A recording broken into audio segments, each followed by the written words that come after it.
Hello বন্ধুরা, আমরা এই টাইলস লাগাবো। প্রথমে মিজান করে নিচ্ছি। এই যে দেখছেন, আমরা রেজাল্ট লাইটটা নিয়ে মিজান করছি।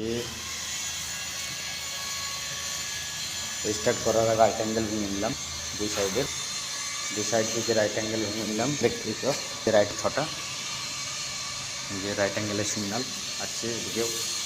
এদিকেও আসবে রাইট অ্যাঙ্গেলের সিগনাল এই টাইসে। তারপর আমরা টাইস লাগাতে স্টার্ট করবো। যতক্ষণ এই রাইট অ্যাঙ্গেল সিধা না হবে ততক্ষণ এই টাইস ঠিকভাবে বসবে না। হ্যাঁ, তো কাটতে কাটতে যাবে, ঠেলতে যাবে। তা আসুন, থাকুন সঙ্গে, আমরা টাইস লাগিয়ে কমপ্লিট করে দেখাবো আপনাদেরকে।